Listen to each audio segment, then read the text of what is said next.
Greetings and welcome to Trinity Radio Extra. I'm Johnathan Pritchett, and today I'm going to talk about how to start a theological library. Where do you start? Well, the good news is a lot of people have already started theological libraries. It's remarkable that we live at a time where social media and groups and Facebook and other social media sites that have chat rooms and stuff, theological discussions have broken out everywhere, involving laymen along with seminary students and, of course, even scholars all participating together in this. And so people keep an eye out for what books to read, what's the latest book on this particular subject, that particular subject. But one of the things that I've noticed is that while the interest level in Bible and theology and apologetics and things like that has taken off, a lot of people who are getting into this and even buying books, not just popular level books, but scholarly, technical, or semi-technical books, they don't really have a solid foundation of just the base knowledge that usually you would get in a Bible college or seminary as far as understanding the broad strokes of the various disciplines, in which all of these niche areas that people like to get interested in, whether it's eschatology or soteriology is a popular one, they can learn a good fair bit from watching videos. They can learn a fair bit from reading books on particular subjects of interest. But what's kind of lacking is if you were to walk up to some of these people in person, not where they're behind the computer screen and they can Google something to find the answer. If you were to ask them a question and you say, "What is the Book of Nahum about?" I mean, you seem to know a lot about the Arminianism, Calvinism debate. What's the Book of Nahum about? And they don't have a clue that, it's another oracle against Nineveh 100 years after Jonah. So they don't know these kinds of things. And so I want to help the people that are getting into these conversations, those who are interested in Bible and theology and apologetics and philosophy of religion and all that. This collection that I'm suggesting here, that I'm recommending here, is to help orient you towards having a broader range of knowledge on subjects that you need to get, not necessarily before you dive in to these particular areas of interest, but it's good to have and work yourself through all of these things, even if you don't think they're particularly interesting to you right now. As you grow and are interested in learning, it's best to have a solid foundation of the various areas of Christian thought. So, for interested laypersons, for those who haven't been in seminary in a long time, those who are just curious, those who are not even Christian that are interested in where you begin, when you're starting a theological library, I recommend before you buy any more books on any particular subjects of interest, you start with building some basics.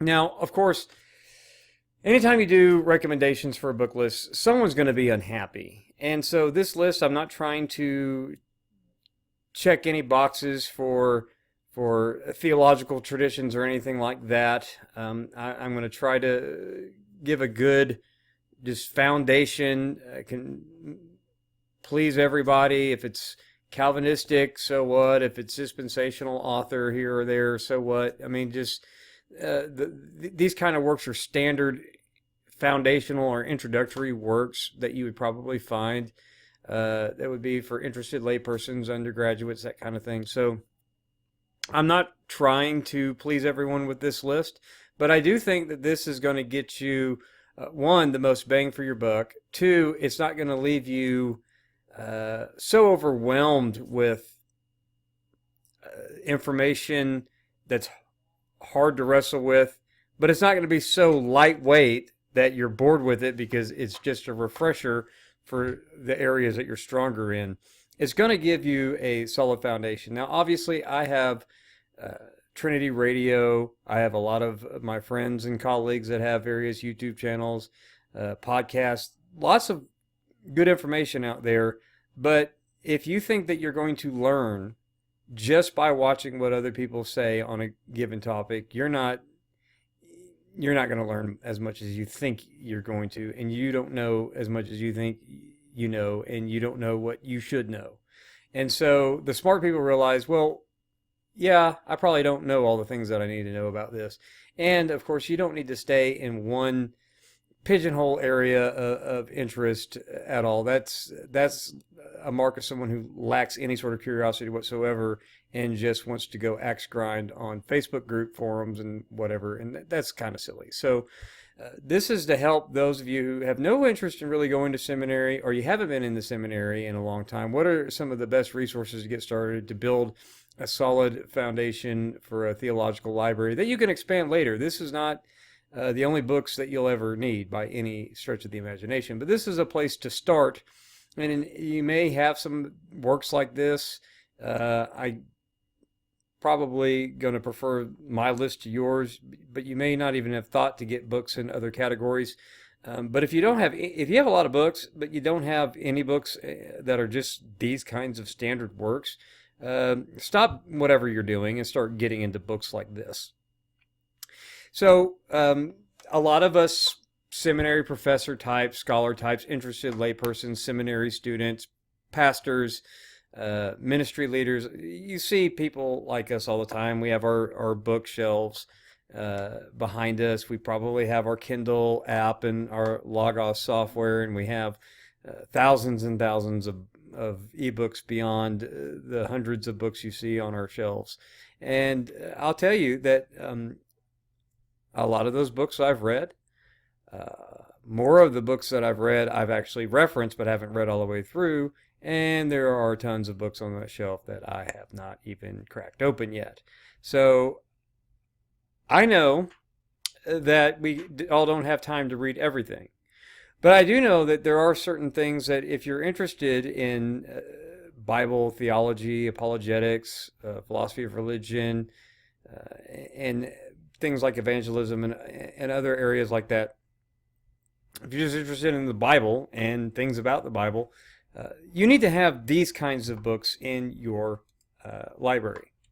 A couple of points that I want to make at the start as far as what are you going to do when you build your library? What kind of books? Well, I want to make the point that newer books aren't always better than some that have been around.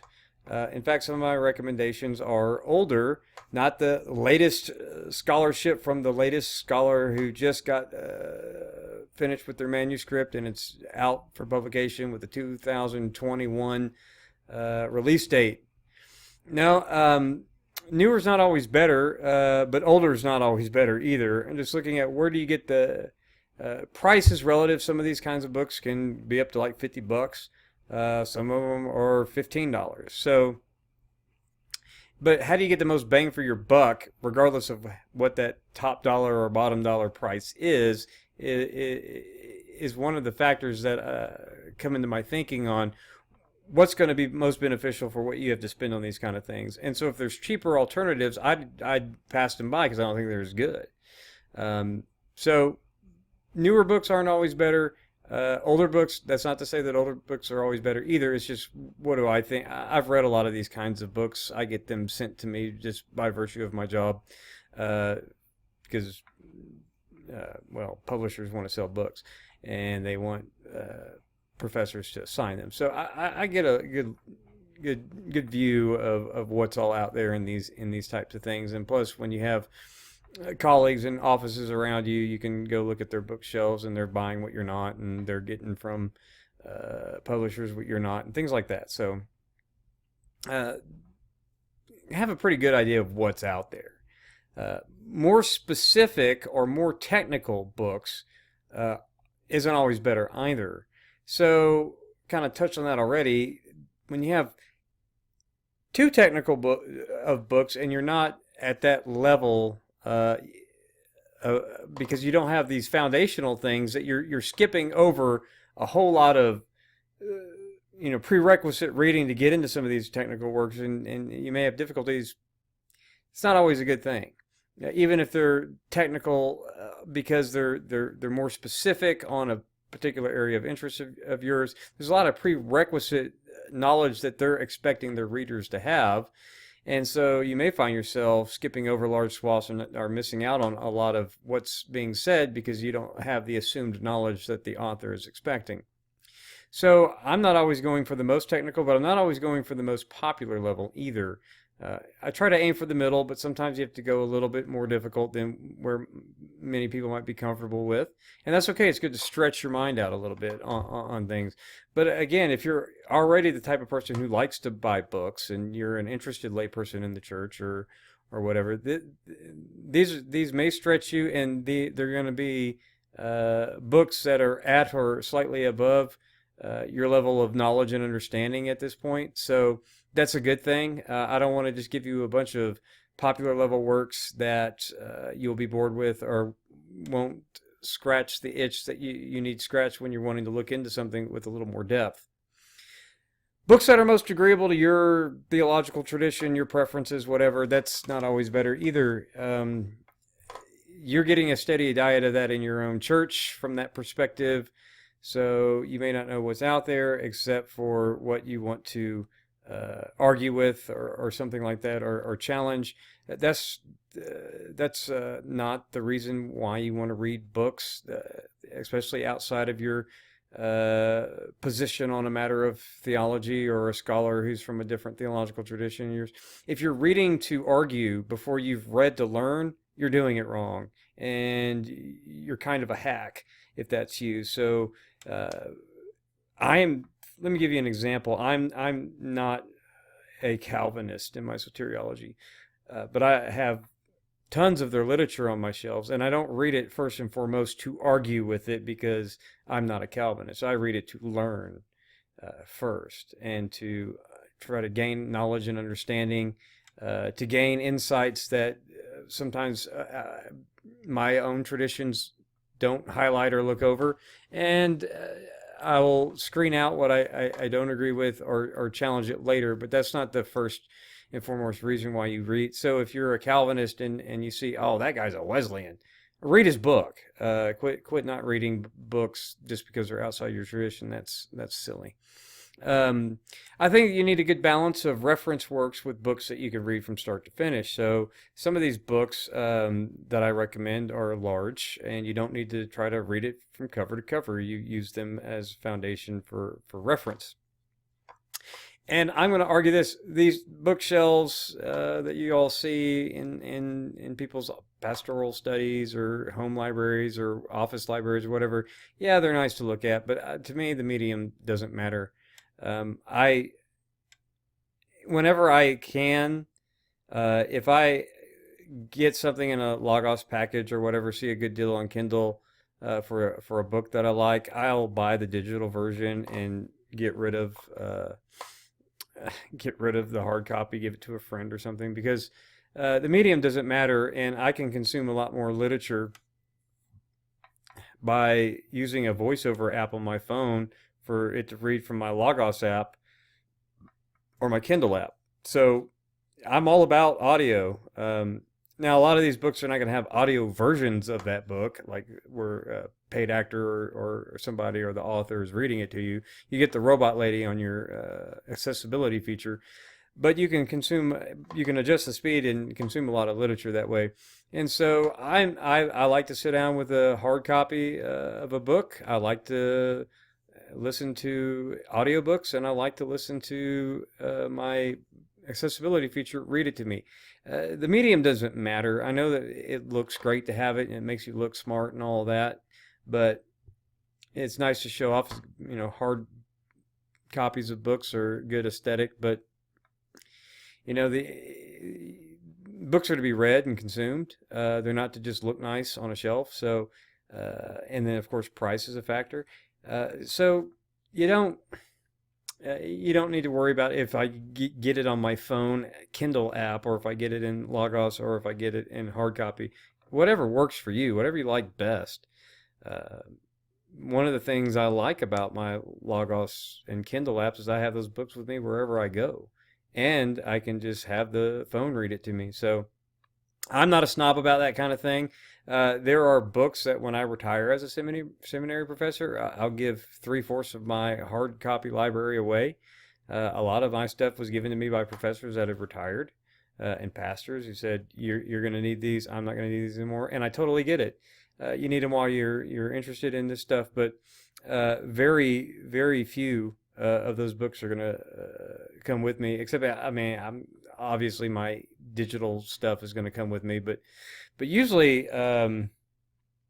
usually only think I think I'm usually thinking that I'm going to only keep mostly my classical literature and humanities stuff anyway, and then I'll have whatever I have in Logos and all of that. But so I'm not big on hoarding all these books for the rest of my life after I retire, when I'm done with seminary life, or go on to emeritus status or whatever. Yeah, I'm gonna give these to somebody who's gonna benefit from them more than I will. So I don't care to have bookshelves for the rest of my life. I certainly don't think that my kids or grandkids are going to be as interested in this stuff as I am, but I want to pass on some books to them. So my Harvard Classics, my great books, my Philip Schaff, early Church Father series, all those kinds of things will go. But the latest Wayne Grudem book, nah, it's not going to go. I'll give that stuff to other people. Whatever N.T. Wright's 900th book that come out, yeah, I'm not going to keep all that. So medium doesn't matter. Just get these kinds of works in some sort of medium, whether it's electronic or in print. It doesn't matter. You just want to have these kinds of books. So the foundational areas, you need a book in hermeneutics. And if you're interested in hermeneutics, you may want 2 or 3. But I'm just recommending 2 books per category and telling you to only get 1. And I'll tell you which one I prefer. But I'm offering an alternative just so that I like this one more, but this one's all right. Get that one if you don't want this other one. So I'm making 2 book recommendations per area study, but you only need 1.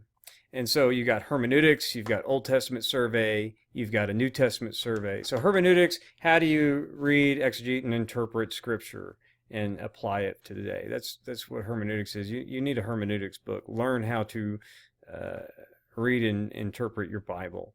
Okay, Old Testament survey is going to be one of those reference works. It's not like a page turner that you read from start to finish. But you do need to get into the habit of regular Bible study. So when you're starting a book, it's good to look at an Old Testament survey and get some introductory material outside of whatever your Bible may or may not have in it. If you have a study Bible, it may give you a little bit of overview. I recommend something a little bit more. I think it's always good to have an Old Testament survey book that takes you book by book, gives you an explanation of the hot button points of that book. Good place to go reference when you're starting an Old Testament book in your personal Bible reading. The same thing with the New Testament. Gives you background information for each book, things that you need to know, look out for, key things. Usually the New Testament surveys will also give you a little bit of data of the intertestamental period. I know somebody's saying, where's the Second Temple intertestamental period block there or whatever? You know what? I left that out. There's a great book. I think David De Silva's got a book introducing the Apocrypha. That's a good one. There's a lot of books on that kind of stuff from the intertestamental period, but New Testament survey is going to give people, a good primer on that. So that's good enough. I'm going to have what books do you need to study Second Temple Judaism. I'll have that video later. Okay, this is just what's best for every Christian that wants to get interested in the Bible and theology. You need one of these books. There's 15 categories here, so there's 15 books to buy, right? So New Testament survey, take you book by book, give you an overview of each book in the New Testament. Old Testament backgrounds and New Testament backgrounds. These are areas that's not just history, but the sociocultural information of what's the world of the Old Testament, what's the world of the New Testament like. The survey books will give you a little bit, but these specifically focus on that, and these pair well with the hermeneutics book so that you can have all of these categories in your mind about the ancient world, the ancient Near East and the ancient Mediterranean world, when you're reading Scripture to help put you back in the past. I don't think hermeneutics books do that well. I don't think that survey books do that well enough. And I don't think that enough seminaries require these kinds of courses, or Bible colleges require these kind of courses. We do at Trinity College, the Bible and Theological Seminary, mind you, but these areas of the background information to the Old Testament, thorough reading. These are the books that you read from start to finish. The Old Testament background books, the New Testament background books, these are books that you need to have. You need to read a hermeneutics book start to finish, and the Old Testament background, New Testament backgrounds. You need those books from start to finish so you understand the kind of ancient text, whether you know the Greek and Hebrew or not. And we'll cover languages in another video as well. Where can you get started if you want to be a super interested layperson and learn, pick up some Greek or Hebrew. We'll cover that in the video.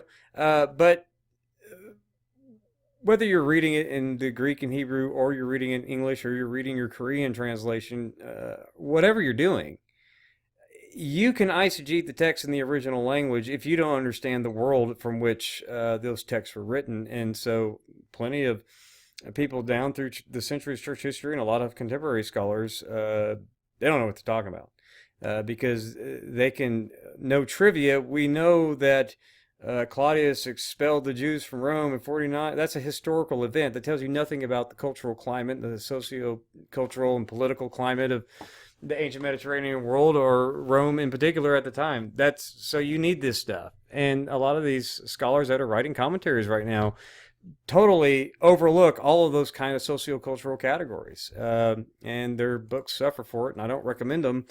You won't find those scholars we recommend. Well, you'll find some of them, but you won't find many of those scholars that don't do a good job with that in their kind of biblical commentary work here. You'll be better prepared to understand the biblical text than some Bible scholars who completely don't understand the ancient Near Eastern world and the ancient Mediterranean world. So you need at least a primer on it. Like I said, this is all introductory stuff. You can chase down the bibliographies yourselves in the back of all these books if you want to go deeper into any of these matters. I also recommend in your library, have a good one-volume Bible commentary. Trust me, we're going to go through in future videos what are the best commentaries. I'll have guests on to talk about that kind of thing for various books of the Bible. I'm going to preview, don't buy commentary series. Like, don't just buy the whole New International Commentary on the New Testament or whatever. Don't buy those kind of sets. Buy the best commentaries, regardless of what series it is in, by the best scholars. But get a good, solid one-volume Bible commentary to help you along. That's my recommendation. Systematic theology. You're interested in eschatology, but there's a whole bunch of other things. The doctrine of God, you've got theology proper, you've got pneumatology, you've got ecclesiology, you've got soteriology, you got all these other things, doctrines that you need to be familiar with. And not just, I heard a YouTube video, or we went through that in our Sunday school class where your teacher was probably using Grudem or something. That's not going to do it. You need to have your own systematic theology so that you can familiarize yourself, not just with the bullet points you get in a lecture, but all the reasoning and thought that goes into how these doctrines were formulated and what the biblical data is for those and all of that. So a good systematic theology textbook is good to have. Then you also want to have an Old Testament theology book, a New Testament theology book, which is going to categorize various authors, give their theological insights and contributions to the whole of the Old Testament, for instance, and then you're going to get a synthesis of all of those ideas. So it's not the same thing as systematic theology, which covers mainly doctrines, but this is broader than that. What's the theological outlook? Same thing with the New Testament. They're going to do it, what's Peter's theological contributions, what's Paul's theological contributions, what's Luke Acts, what's Luke's to the whole varied voices of, theological insights that they offer, and how do you unify that? What's the unified singular theology of the New Testament, given all of these various shades and various aspects that different authors and their contributions to the New Testament. What do they say? What is their contributions? How does that mesh with the overall vision of the New Testament itself? So you want to study Old Testament theology, not just systematic theology. You want to study New Testament theology. You want to do biblical theology, not just systematic theology. And then you want to study philosophy of religion. You want to have a work on philosophy of religion so that you can understand metaphysics, you can understand epistemology, you can understand the categories of philosophical reasoning and logic and all of this kind of stuff. That's part and parcel to, number one, our human experience, and number two, how we reason with the biblical data and with the world that God created. Of course, you're going to want a good book on apologetics. Some of you are interested more in theology. Some of you are more interested in apologetics. So you may already have a book that you think is good. My recommendations, the reason why I'm recommending them is because I think they're better than other books. Your mileage may vary. Like I said, I'm not going to make everyone happy. But, apologetics books, there's some good ones. There's some not so good ones. But it's always good to have an apologetics book that kind of gives you an overview of apologetics. And I know people are going to quibble about methodology and all of that, but, I think that a standard work in apologetics that's not niche is good to have. Christian ethics, often overlooked in a lot of these interested layperson and Christian YouTubers even and all of this. You don't see a whole lot of people diving into Christian ethics. They don't really know. This is kind of still in the wheelhouse of philosophy on the one hand and then the biblical data on the other, because you have to, you have ethical theory, and then you have what does the Bible have to say about shaping our ethical moral duties and virtues and things like that. So Christian ethics is a very important aspect, especially for how do we need to be ethical people as Bible-believing Christians, as people who are King Jesus' subjects in the world. How do we live? And so Christian ethics is going to familiarize yourself with the territory of that, and it's going to help you think through those kinds of issues for people who specialize in this area. And church history. If you're an Arminian or a Leighton Flowers fan, your understanding of church history is that John Calvin burned Servetus or whatever. And you may have even learned that he tried to just have him beheaded because he was trying to be more merciful of a death towards Servetus than having the state, burn him alive. But that's the extent of what you know about church history, is Calvin had Servetus murdered in some way or was involved somehow. And so Arminians, that's not all of church history. My Anabaptist friends also fail to realize that some Anabaptists were violent. They had their own dirty deeds too. But church history goes back 2,000 years.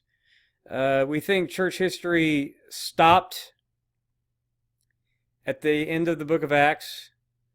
We close our eyes and just say, Catholicism, bad. If you're in the Protestant tradition, I don't say that kind of thing. That's silly. And then you get to Luther, and then you start caring about church history again. No. And even those in the Reformed tradition that aren't hacks know that church history doesn't end at Acts, skip 100 years, and then pick back up with Luther. Church history is awesome. So you want to know the history of the church and the history of the church globally. So you want to study church history. It may not be your favorite thing. You're like, well, I don't care about that. I just want to go argue with all millennialists and tell them why they're wrong. No, eschatology can't be your only thing. You need to have a broader knowledge of things. And I'm not saying you need to read all of this stuff by the end of next year. You're not a seminary student, or you might not have been a seminary student for a while or whatever. But you need to broaden your readings, because you should know a lot about a lot of different things. You can binge watch WandaVision, okay, if that's what you're watching. You get that out of the way, and then you don't have to watch anything for several weeks until after all the episodes of or whatever that next Marvel show, the Winter Soldier and whatever. Okay, but you have several weeks before all of those episodes drop, so that you can spend one afternoon watching all the season at once, because they won't do the Netflix thing on Disney Plus or whatever. So in the meantime, while you're waiting for your next show, read books and read areas that you're not used to reading. So those are the categories. Oh, and evangelism. Yes. How could I forget evangelism? Evangelism. You need to read books on evangelism. See what's kind of good strategies for personal evangelism. So I'm going to make things like that. Don't just sit there and talk to other Christians all the time because you're interested in Christianity. Actually go share the gospel with people. So I wanted to include evangelism books in that as well. And so why no books on discipleship? Well, because all of this stuff, this is the stuff you need to know. This is what disciples do. So I don't need to give you a book on how to be a disciple. Just do what disciples do, which is learn and do. Go put all this stuff into practice and evangelize and share the gospel, and then have them do this stuff. So I don't really have any recommendations on books on discipleship as one of the foundational areas, because doing all this kind of stuff and evangelizing is all part of discipleship. So knowing and doing. So there you go. These are foundational areas. Now to my recommendations.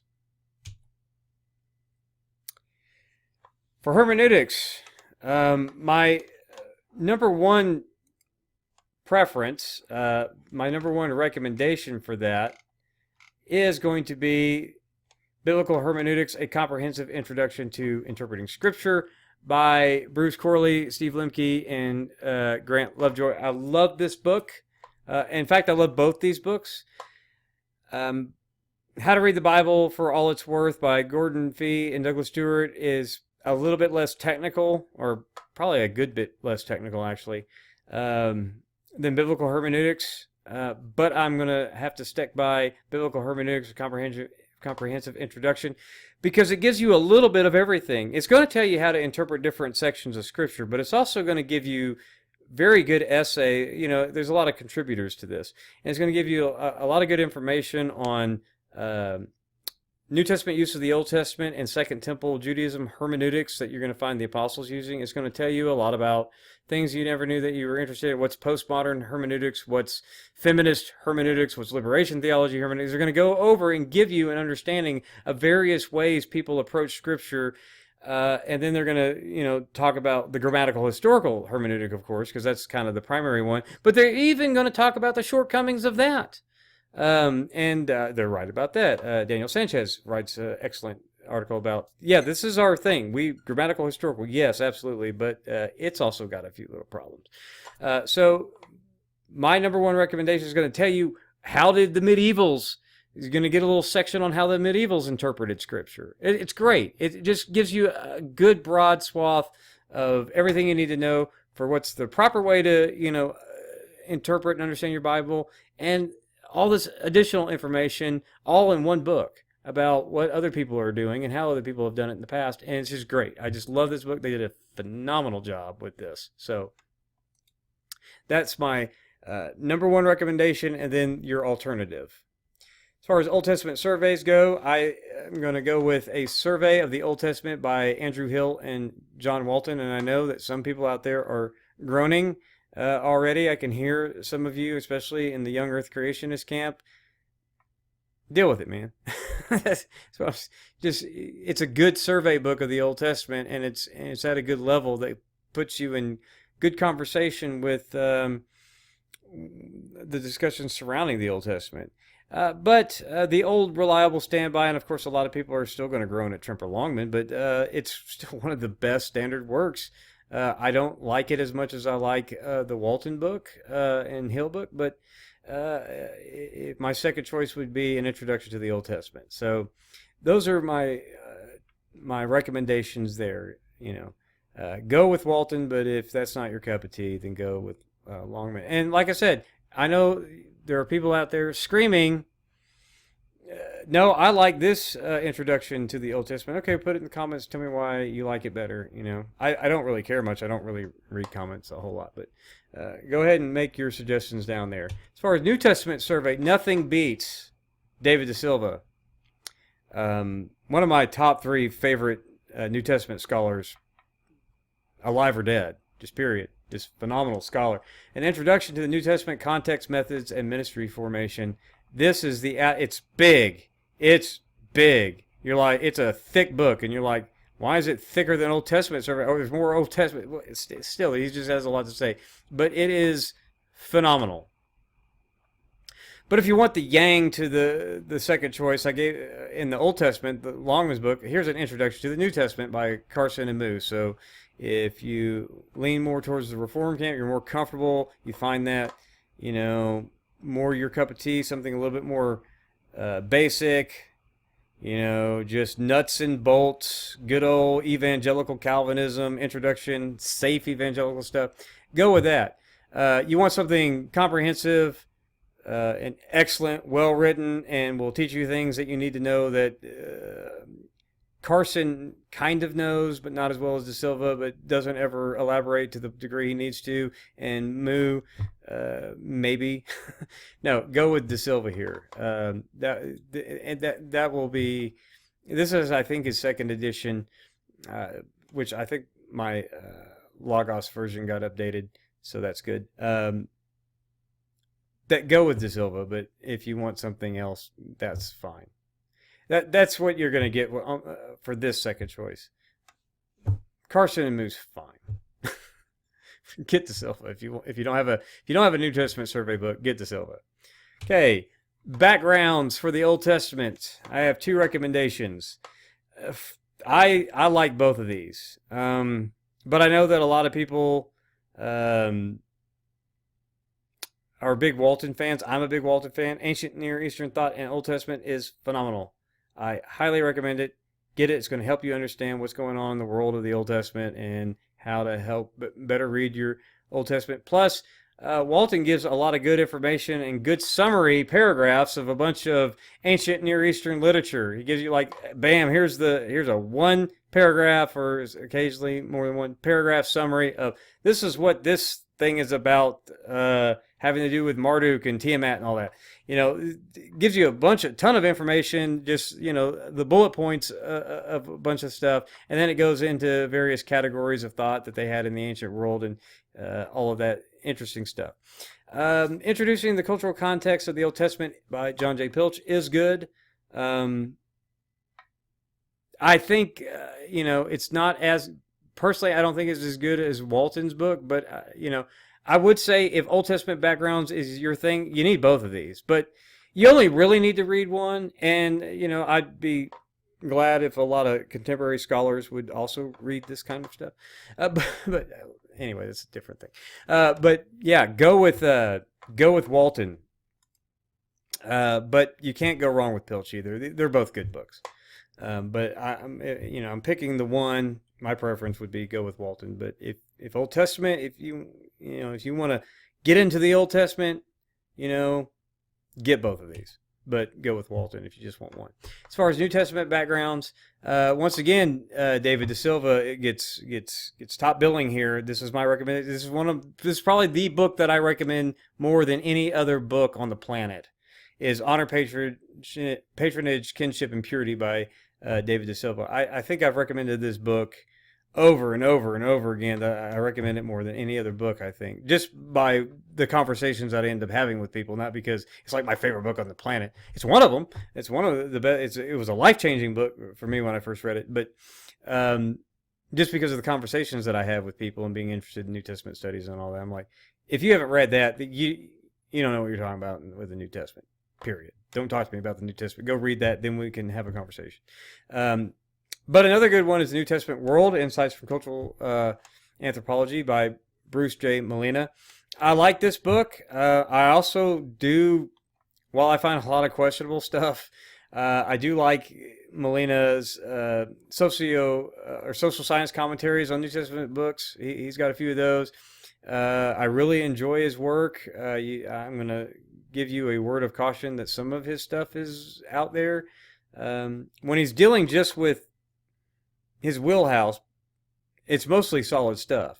Some of it, but it's mostly solid stuff. This book's pretty solid through and through. His commentaries, some of the stuff where he starts riffing on his own, yeah, I'm not. But I generally he's a good scholar. But he's got a lot of good information in there. He does actually touch on a couple of things in the New Testament world that De Silva doesn't quite go into as much. So they're good companion books, even though there's a good deal of overlap as well. But if I'm just going with one, of course, I'm going to go with De Silva. If you're wanting to talk about the New Testament in any meaningful fashion, you will certainly have, I'm talking to interested laypersons, certainly you've read both of these. If you've not read both of these, stop talking about any on Facebook about the New Testament until you've read these books, because you don't really know what you're talking about. So these are great books if you're just going to read one, especially for all you folks in the soteriology debates. Read one of these. Go with De Silva, but if you're going to be swimming in the New Testament in all your Facebook conversations or Discord chats or whatever, read both of these and then go read the stuff that they're summarizing here. Go deeper, off into the deep end. But you know, it's like if you don't understand the categories that I'm discussing a New Testament passage with you because of even just primer books like these, we can't even have a conversation, because I know this sounds elitist and snobby, but I don't think you know what you're talking about. So if you don't even understand these basic things that you're going to find in this book. So highly recommend De Silva. Molina here is okay, but you know, go for it. Get De Silva. It's life-changing book if you haven't read it. A 1-volume commentary on the Bible. Like I said, we'll get into what are the best commentaries that you should be reading. And there we're going to get more if you want the best Reformed commentary, if you want the best Catholic commentary, if you want the best Remonstrant commentary, Wesleyan. We're going to get into that kind of stuff in future videos. But you do need just at least one solid volume commentary on the whole Bible. Sometimes you can get them like an Old Testament or New Testament, but these are 1-volume commentaries that I'm recommending. Have it. You can use it for quick reference guide along with your other reference books, the survey books and other stuff. If you're getting a passage, you may not agree with it. Who cares? It's going to give you some insights. You know, you're going to learn from these. A lot of these are edited, a lot of contributors to these. I'm still going to go with... I'm going with the New Bible Commentary edited by Wyndham, Carson, and France. Good mix of balanced evangelical scholars, if that's your thing. You'll find things that you like and don't like in any commentary, but that's probably my go-to if I just want to, if I don't want to have 7 tabs and 6 books of commentaries all opened up in front of me. Yeah, I'm going to go to New Bible. My second go-to 1-volume commentary is the Urban's Commentary on the Bible. I really like that one as well. Slight edge to the New Bible Commentary, but this one is, that's my slight edge, but only just so. So you're not going to go wrong with either one of these. So if you just want to stick with my number one choices, if you don't have a 1-volume commentary on the Bible, go with the New Bible Commentary. But you could just as easily flip a coin as far as which ones I like. So there you go on that. Systematic Theology. This is an odd pair. Okay. But these are my 2 favorite systematic theology books. Obviously, I think classic Christianity is better. But if you're into Reformed theology, you're going to say, where's Burkhoff? No, Shedd's my guy. Shedd is very thorough, meticulous, without being as long-winded as some of the other Reformed systematics. So I'm going to say, if you don't have a systematic theology book, get Classic Christianity, because it is the consensus of 2,000 years of what everyone believes, more or less. And from the patristics through the Reformation and to now, it's Thomas Oden, God rest his soul, left the church a gift with classic Christianity. That's the only systematic theology that you should ever care about, in my opinion. But if you're interested in systematic theology and doctrines, you should get both of these. Even if you're not a Calvinist, dogmatic theology is phenomenal. It is a wonderful read, and Shedd is very thorough. Lots to agree with there. Even though I'm not reformed, I mean, of course, that's just the soteriology stuff. Of course, I don't really agree, and Traducianism, not big on that either. But just love his work. It's a thrilling read, and it's better than any Reformed systematic theology that's been written since. And this book's old, so in my opinion, it's just my opinion. But so if you're needing a systematic theology book, because you're not really big on systematic theology, but you need to have systematic theology, right? You're an apologetics guy, or you only care about eschatology. You don't care about all the other doctrines as far as, no, you need systematic theology. Go with classic Christianity. But if you get into systematic theology, you can't go wrong having both of these. But if I had to pick one, easily go with classic Christianity. Every Christian in any tradition can go with that one.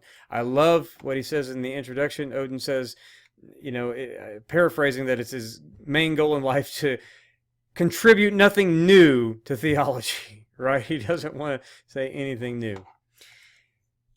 Old Testament theology books. Walton makes a comeback again. I'm going to recommend Walton's Old Testament Theology for Christians. And then, of course, Waltke is my second choice. I know somebody out there screaming at me, Brueggemann. I hear you. But I think that's something that if you're going to go deeper into Old Testament theology, then you get into that and you get into Golden Gate and all of that other stuff. But I think if you just were to have one Old Testament theology book, I say go with Walton. If you want an alternative, Waltke's my second choice. As far as New Testament theology, I know everyone's got their personal preferences, but if you just want a good, solid standard work, go with I. Harold Marshall's New Testament theology. Fantastic, comprehensive, thorough, exhaustive, long, but not overly long, right? And if you think and of course, I think I. Harold Marshall's pleasing to everyone, but if you must vary up, and you need somebody in the more Calvinistic camp, go with Schreiner. He's pretty solid New Testament. I mean, he's wrong in a lot of his theology, but it's a solid, good New Testament theology from kind of that Baptist Calvinistic kind of perspective. It's fine. It's a good read. Schreiner's, he's Schreiner. So these are you can't go wrong with I. Harold. That's my number one pick. If you're in the Reformed or Calvinist kind of traditions and you just need a break and you want to actually get a little intellectually curious and see how you can do it without those blinders on, sorry, get Marshall's book. That's my number one. But my number two recommendation for just a good solid have it in your library thing. Schreiner's work is solid. You can't do much better in the Calvinist tradition for a New Testament theology standard work than Schreiner. It's nowhere near as good as Marshall, in my opinion, but it's the best they got. So go with Marshall, whether you're a Calvinist or not. But if you need an alternative, go with that. So there you go on New Testament theology, philosophy of religion. Obviously, Philosophical Foundation for a Christian Worldview is a monster book, but one of the great things about this monster book is that it's a good standard reference book, and they've broken it down into edible chunks that this is not a read from cover to cover. My second offering here, the if you don't want to get that, get Geisler's Philosophy is a good intro book. You could probably read that from cover to cover. But you should really get Philosophical Foundations for a Christian Worldview by J.B. Moreland and William Lane Craig. It will give you the foundations for philosophy of religion.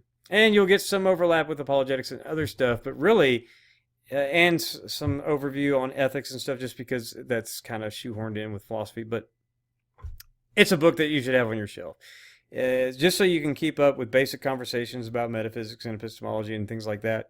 Get Philosophical Foundations for Christian Worldview. If you just hate philosophy, but you want to have enough to not be entirely lost, go with Geisler. But if you want everything from logic to metaphysics to, anything that you can think of, Philosophical Foundation for Christian Worldview, get it. You got to have that on your bookshelf. Even if you don't even think you'll care about philosophy of religion, if you're interested in theology, theology is philosophizing about biblical data.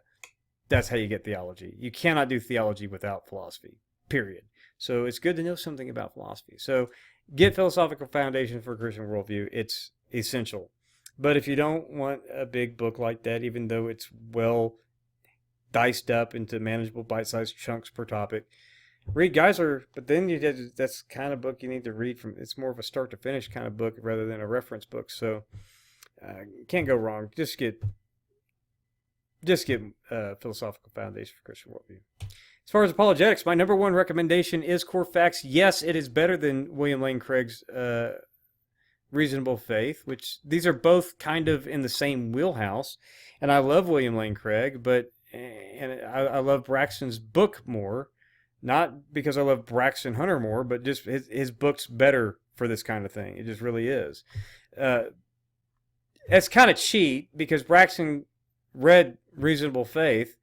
So he does kind of my philosophy on things. My philosophy is, okay, I need to come up with something that's going to be an entry into this field. What is the best? What can I do? Everything that they do right and none of the things that they do wrong, and instantly better. And so I don't know if that's what Braxton's approach to this was, but Braxton's real approach, what makes this book shine, is that you can take it, you can remember it, you can teach it and pass it on to others. And that's where I think it's a little bit more helpful, just if you need a general apologetics book on your shelf. Why I think that this is, I give the edge to Braxton over a lot of the content's the same, kind of similar arguments, arguments for God's existence, resurrection, things like that, give you a little bit of the problem of evil. But really just the way that the acrostic makes it easy to memorize, the bits in there, it's got an aim towards evangelism. It's got an aim towards teaching this to other Christians to help them grow stronger in their faith. My one apologetics recommendation, Braxton Hunter, but if you already have Reasonable Faith, well, this is one less book you need to get. Or if you've never gotten Reasonable Faith and you just don't trust you say, oh, he's got to be biased towards Braxton. Sure, go with William Lane Craig, but Core Facts is better.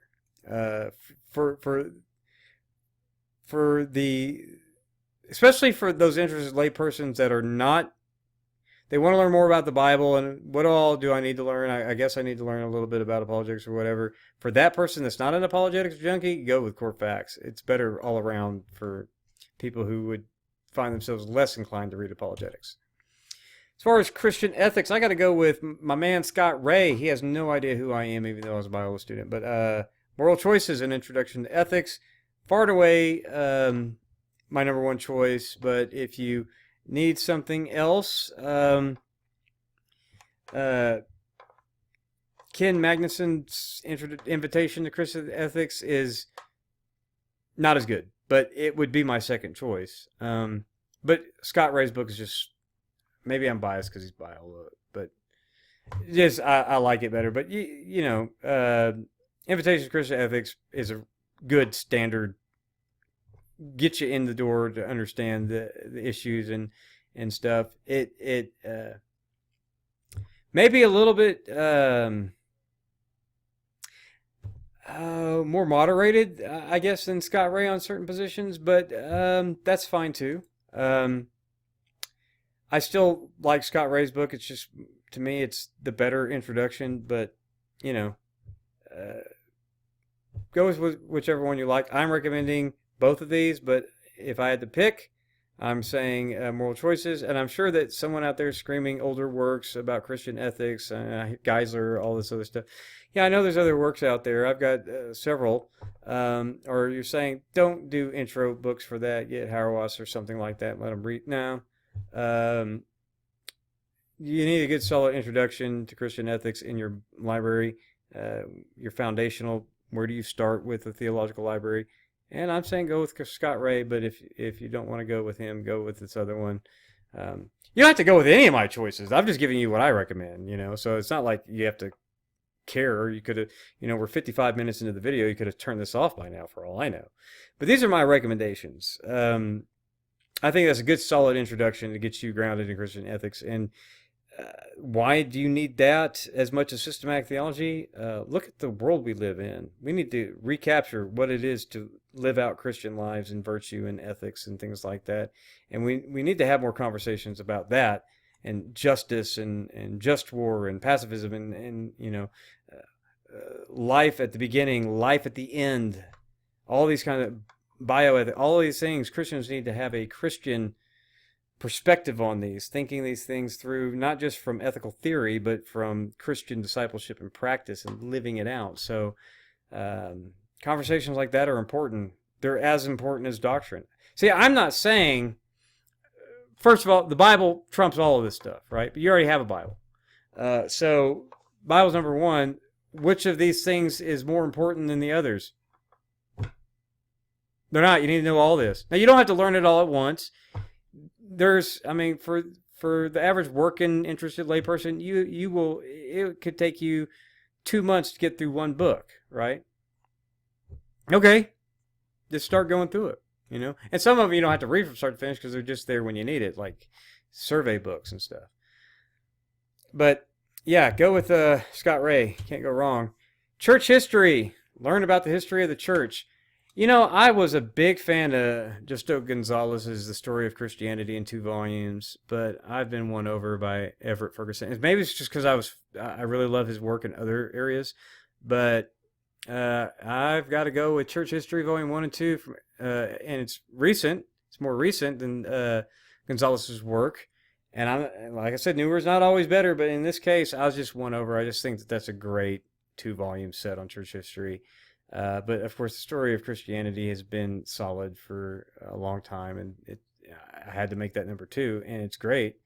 I've got the single version, the hardback of both volumes in one, and I've got the 2 paperback volumes. I mean, I just can't say enough about it. It's great. But I gotta go with Ferguson on this. Tip in the hat to Ferguson. If you need it, if you just want, all you ever want to know is just give me the overview of church history. It's very hard to find very good church histories in one volume anymore, unless it's like a combined work, like my version of the Story of Christianity in one big, thick, hard copy. But I think Christianity Through the Centuries is an older. It may still being updated. I don't know. It's not as good. You need to get one of these 2. But I'm going with Ferguson. It's great. As far as evangelism, I'm going to go with my man Will McRaney's The Art of Personal Evangelism, one of my favorite ones. And believe it or not, Mark Dever's book, The Gospel and Personal Evangelism, for all you Reformed people out there, I think that's a pretty decent one too.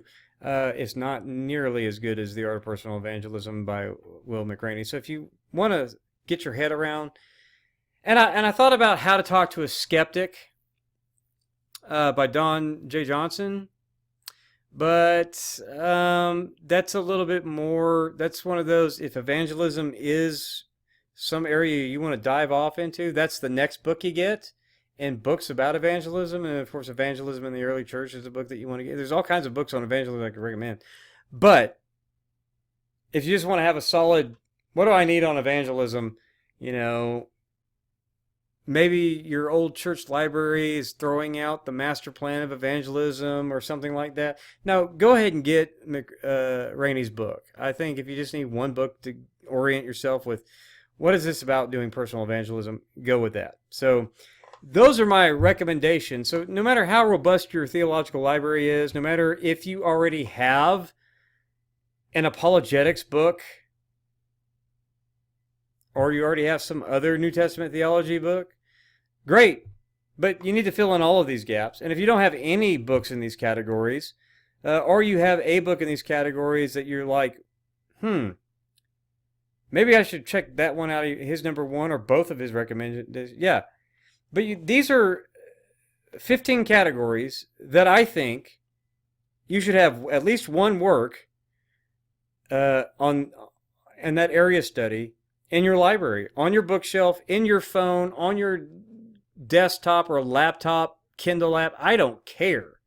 You need to have one of these and need to start in your life working through them. So start building your library. And with that, I am out of here. And thank you for watching. I appreciate it. And like I said, I hope to do more of these book recommendations. I hope to get other voices in here and then hopefully have a guest on and we talk about, instead of me presenting option A and my second recommendation, I'll give my recommendation and have a guest give a recommendation. Hopefully we'll do that on all kinds of categories of books. We'll go take these one category at a time even, or other categories. What if you're interested, what kind of patristic literature, what's the best medieval, what do I need to read in medieval Christian literature, what do I need to read in spirituality, what are some great devotionals? Well, I plan on making a whole thing out of this every now and then, so hopefully I'll have guest voices come in and we'll talk about it and make our recommendations. So look forward to that. And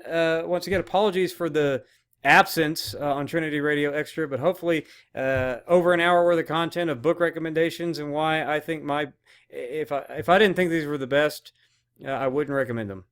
My number one picks. My number two picks are trying to give alternatives, but my number one picks, those I think are the best works out there to build a solid foundational Christian theological library for the interested layperson, for the guy who hadn't been to seminary, for the guy who's never been to seminary, for the working pastor that can't afford seminary training or whatever. These are the books you need to get. And with that, I'm out. Thank you, and God bless.